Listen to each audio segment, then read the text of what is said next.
আজকের অনুভূতি তো খুবই খারাপ দেখতেছেন, খুবই খারাপ। কারণ হলো এই ম্যাচ আসলে জেতার মতো ছিল, কারণ এই ম্যাচ কেমনে হারায় এটাই বুঝি না। এই হতাশাজনক পারফরমেন্স দেখার জন্য তো আমরা আসিনি। আজকে জিতলে হয়তো বা ভালো লাগতো, কিন্তু আজকে বাংলাদেশের যে পারফরমেন্স ছিল আশা করছিলাম জিম্বাবুকে হোয়াইট ওয়াশ করবো। যে জিম্বাবু বিশ্বকাপে চান্স পায় না, সেই জিম্বাবুয়ের সাথে যদি এরকম খেলে তাহলে বিশ্বকাপে কেমন খেলবে? সন্তুষ্ট না ভাই, ম্যাচ নিয়ে আপনাদের ব্যাটিং দশরা খুবই খারাপ। ঠিক আছে, মিডল অর্ডারে ওপেনিং তো ভালো করতে পারে নাই, একমাত্র মোহাম্মদুল্লাহ ছাড়া কেউ ব্যাটিং ভালো করতে পারে নাই। আমরা ব্যাটিং নিয়ে অশান্ত আসে। আর শান্ত ক্যাপ্টেন্সি আমার ভালো লাগে না, ওর কোনো ফর্ম নাই। ঠিক আছে, ওরে ক্যাপ্টেন থেকে সরানো উচিত। জিম্বাবুয়ের সাথে খেলে মনে হয় যে অস্ট্রেলিয়ার সাথে খেলতেছে, এটা খুবই দুঃখজনক। আমরা চাই না যে আসলে এইভাবে খেলুক, দলটা কীভাবে সাজায় এরা জানি না। জিম্বাবুয়ের মতো দলের সাথে হারা খুবই দুঃখজনক। না না, আমার কাছে একদমই মনে হয় না, কারণ জিম্বাবুয়ের সাথে দলের সাথে খেলতেছে। প্রথম 2 ম্যাচ যেমন দেখলাম আমরা যে টসে জিতে ব্যাট করে নাই, ফিল্ডিং করছে। কেন? তারা মনে করতেছে যে তাদের সাথে আমাদের ম্যাচ জেতাটাই গুরুত্বপূর্ণ। আসলে আমার কাছে মনে হয় না যে ম্যাচ জেতাটা খুব বেশি গুরুত্বপূর্ণ হলো বিশ্বকাপের ভালো প্রস্তুতি। কে কেমন খেললো সেটা একটা বিষয়, কিন্তু কি খেললো কোনো একটা কাঙ্ক্ষিত মানে 2-1 ম্যাচ প্লেয়ার 2-1 ইনিংস ছাড়া আপনি দেখেন একটা ম্যাচও প্রত্যাশিত না, এবং একটা ইনিংসও না। বিশেষ করে ব্যাটিং, বোলিং আলহামদুলিল্লাহ বেশ ভালো। যে তাসকিন আজকে তো ছিল না, তার পরবর্তীতেও গত ম্যাচগুলোতে তাসকিন, শরীফুল যারা ছিল, আর সাকিব তো আজকেও সাকিব তো অলওয়েজ ব্র্যান্ড, সেটা তো আলাদা বিষয়। কিন্তু এটা দুঃখজনক যে ভাই, যে আসলে ব্যাটিংয়ের যে অবস্থা খুবই দুঃখজনক। এদের দ্বারা আসলে কি হবে এটা আমরা বুঝতে পারতেছি না। এখন অস্ট্রেলিয়াতে যা কী করবে এটা মানে আমেরিকাতে আজকে জিতলে হয়তো বা ভালো লাগতো, কিন্তু আজকে বাংলাদেশের যে পারফরমেন্স ছিল আশা করছিলাম জিম্বাবুকে হোয়াইট ওয়াশ করবো। কিন্তু ঘরের মাটিতে জিম্বাবুর সাথে এরকম একটা ম্যাচ, তাও ওয়ার্কিং ডেতে সকালে আশা করেছি উইকেটটা ফ্ল্যাট থাকে, খুবই স্কোর হয়। কিন্তু বাংলাদেশের ব্যাটিংটা পাওয়ার প্লেতে অনেক বাজে ছিল। 2 ওভার মেডেন গেছে, তারপর হচ্ছে 3টা উইকেট। এখানে আমাদের অনেকটা ব্যাকফুটে চলে গেছি। প্রবলেমটা হচ্ছে আমাদের ওপেনিংয়ে অনেকটা প্রবলেম দেখা যাচ্ছে যে আমাদের 3-4টা ব্যাটসম্যান ওপেনিং সবগুলা বাম হাতি গেছে। তারা সবগুলা বলই দেখা গেছে রাইট হ্যান্ড করেছে। বাংলাদেশ অনেকগুলা ডট খেলতে হয়েছে, দেখা গেছে পাওয়ার প্লেতে 2টা ওভার ডট মানে অনেক কিছু। আজকে আমরা প্রায় দেখা গেছে যে 1 ওভার 3 বল থাকতে খেলা হেরেছি। তো 1 ওভার 3 বলটা আমাদের ওই পাওয়ার প্লেতে যদি আমরা স্কোর করতে পারতাম, এখানে হয়তো বা আমরা কিছু একটা করতে পারতাম।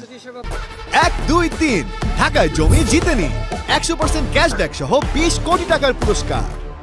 না, এজ এ দর্শক হিসেবে অবশ্যই বিশ্বকাপে তো ভালো করুক, সেটা তো চাইবই। আর যা বিশেষ করে ব্যাটিং, এই ধরনের ব্যাটিং করে আসলে আমেরিকা বা ওয়েস্ট ইন্ডিজ যেখানেই খেলা হচ্ছে, মনে হয় না যে আসলে জেতার মতো কোনো মানে ম্যাচ জিততে পারবে কিনা সন্দেহ আছে।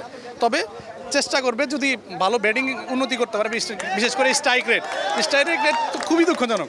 মানে আর একটা রিপোর্ট দেখলাম যে আমার বাংলাদেশের যে ক্যাপ্টেন নাজমুল হোসেন শান্তর স্ট্রাইক রেট উগান্ডার মানে থেকে ক্যাপ্টেনের থেকে শুধু বেশি, আর কোনো দলের থেকে বেশি না। যে দর্শক হিসেবে এটা খুবই দুঃখজনক যে T20 ম্যাচ মানে তো এমন একটা বিষয় হতে হবে যে যেখানে বড় রকমের মানে স্ট্রাইক রেট ভালো থাকবে। তো তা না, দেখেন 100-150 IPL-এ যেখানে একটা ম্যাচে 250 ছাড়াই যেতেছে, প্রায় ম্যাচে 200+, সেখানে বাংলাদেশের রান হচ্ছে 150।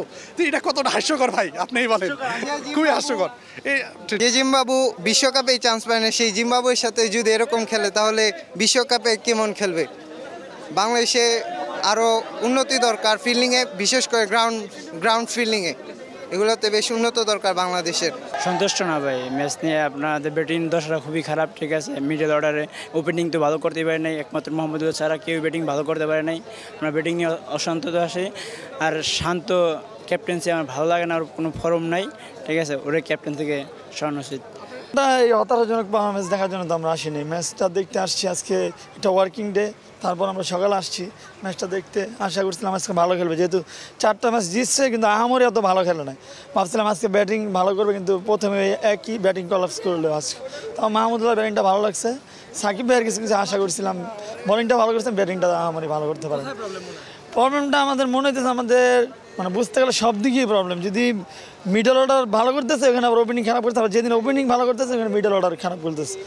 মানে আমাদের পুরো কোচিং যে প্যানেলটা, ওইখানে আমি প্রবলেমটা দেখছি। আর প্লেয়ারদের কনফিডেন্স লেভেলে একটু ঘাটতি আছে। 4-1 বাংলাদেশ সিরিজটা জিতছে কিন্তু বাট আপনার কি মনে হয় প্রপার বিশ্বকাপের প্রস্তুতি? না, আমার মনে হইতেছে না এই প্রোপা এখানে মানে শিকার মধ্যে কিছুই নাই এখানে, মানে সব কিছু তো বোঝার মধ্যে, তারপরে মনে হইতেছে না এখানে শিকার মধ্যে কিছু আছে। কারণ জিম্বাবুয়ের সাথে যদি এই পারফরমেন্স করে তাহলে আমরা ওয়ার্ল্ড কাপে তো ওয়ার্ল্ড ক্লাস টিম থাকবে, সব প্লেয়ারগুলো যে 11 জন থাকবে ওরা ওয়ার্ল্ড ক্লাস মানেরই।